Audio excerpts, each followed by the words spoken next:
বন্ধুসকল, মই আপোনাৰে আজি আপোনাৰ লগত এডজেক্টিভ অফ নাম্বাৰ আৰু ডেমনষ্ট্ৰেটিভ এডজেক্টিভৰ বিষয়ে আলোচনা কৰিম।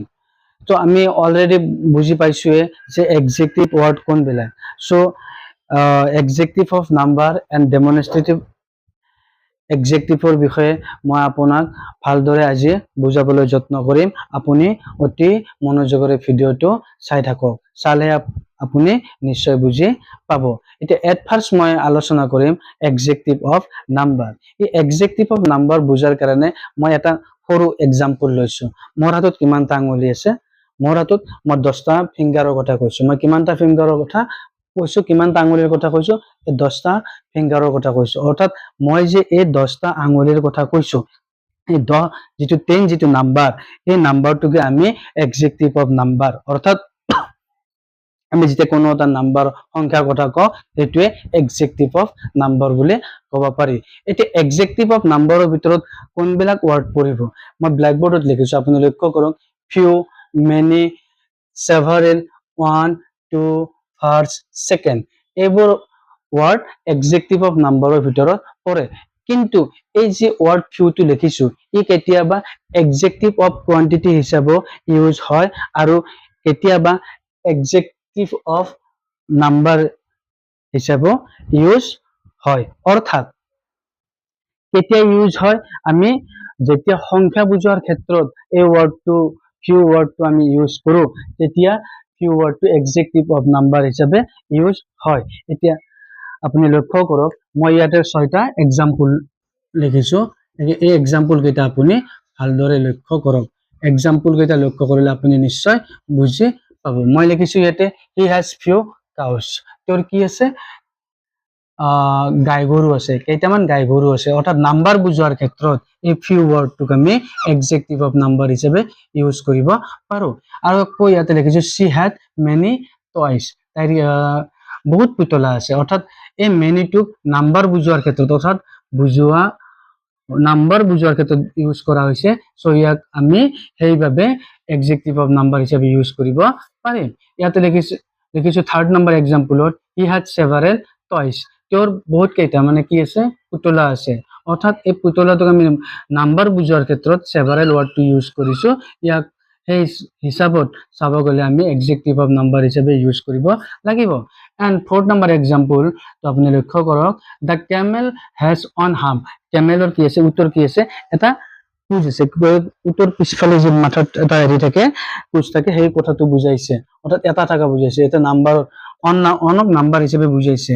ইয়াত নেক্সট আছে she had two toys, তাইৰ কেইটা পুতলা আছে বুলি কৈছে? 2টা পুতলা আছে বুলি কৈছে। এই দুটাটোক নাম্বাৰ হিচাপে ব্যৱহাৰ কৰা হৈছে। চ' সেইবাবে আমি ইয়াক এডজেক্টিভ নাম্বাৰ হিচাপে ইউজ কৰিব লাগিব। 6th নম্বৰ এক্সাম্পলটো হৈছে he was first man, এই ফাৰ্ষ্ট সেকেন্ড, তেওঁ প্ৰথম মানুহ। he was the second man, তেওঁ দ্বিতীয় গৰাকী মানুহ। তো এনেকুৱা ক্ষেত্ৰত এডজেক্টিভ অফ নাম্বাৰবোৰ ব্যৱহাৰ কৰা হয়। মাত্ৰ আপুনি এইখিনি মনত ৰাখক যে এডজেক্টিভ অফ নাম্বাৰে কি বুজায়?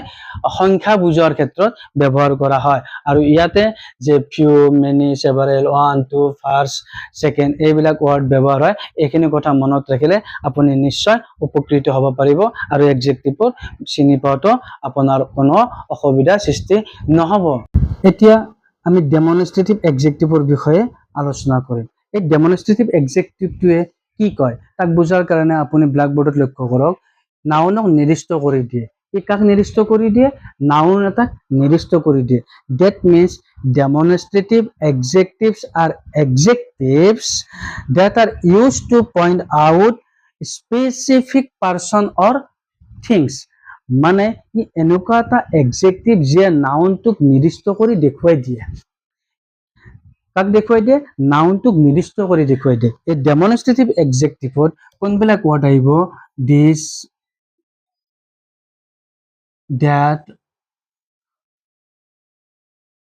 this, those, এই 4টা ৱৰ্ড ডেমনষ্ট্ৰেটিভ এডজেক্টিভত সাধাৰণতে ইউজ হয়।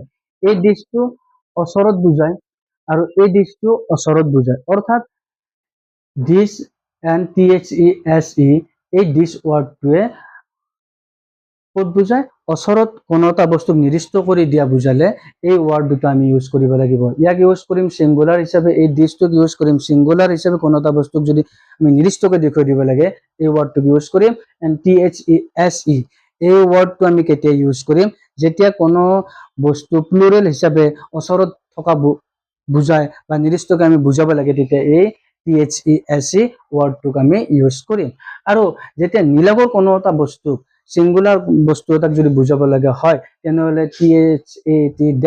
that ৱৰ্ডটো আমি ইউজ কৰিম এণ্ড নিলগত বেছি বস্তুক যদি আমি নিৰ্দিষ্টকৈ বুজাব লগা হয় those ৱৰ্ডটো আমি ইউজ কৰিম এটা ইন্টাৰেষ্টিং কথাটো হ'ল এই ডেমনষ্ট্ৰেটিভ এডজেক্টিভটোৱে সদায় নাউনৰ আগত ইউজ হয় তাৰ আগত ইউজ হয় আপুনি মনত ৰাখিব সদায় নাউনৰ আগতে ইউজ হয় কেনেকৈ ইউজ হয় আপুনি এক্সাম্পল এটা দেখিলে নিশ্চয় গম পাব this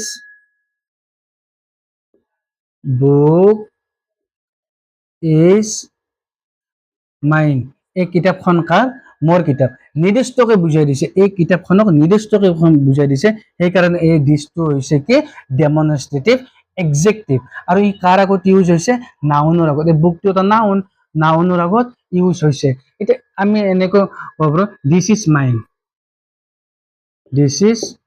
mine এই সেন্টেন্সটো এটা ৰং সেন্টেন্স নহয় কিন্তু ইয়াতে দিছ ৱৰ্ডটোৱে কিন্তু এডজেক্টিভ হিচাপে ইউজ হোৱা নাই কিয় ইউজ হোৱা নাই কাৰণ এই নাউন ইয়াতে নাউন নাই ইয়াতে এইটো এটা অক্সিলাৰি ভাৰ্ব গতিকে নাউনৰ আগত ইউজ নোহোৱাৰ কাৰণে কি হৈছে ডেমনষ্ট্ৰেটিভ প্ৰনাউন হৈছে কিন্তু এই সেন্টেন্সটোত কি হিচাপে ইউজ হৈছে এডজেক্টিভ হিচাপে ইউজ হৈছে কিয়নো এই ৱৰ্ডটো কাৰ আগত ইউজ হৈছে বুকৰ আগত ইউজ হৈছে এই বুকটো হৈছে এটা নাউন সো আমি মনত ৰাখাৰ কাৰণে মই এই দুটা এক্সাম্পল আপোনাক দিছো আকৌ কৈছো যে ডেমনষ্ট্ৰেটিভ এডজেক্টিভবোৰ সদায় নাউনৰ আগত ইউজ হয় আৰু এই এডজেক্টিভটোৱে নাউনক নিৰ্দিষ্টকৈ বুজায় অৰ্থাৎ যিবিলাক এডজেক্টিভে নাউনক নিৰ্দিষ্টকৈ বুজাই দিয়ে তেওঁলোকে হৈছে ডেমনষ্ট্ৰেটিভ এডজেক্টিভ আৰু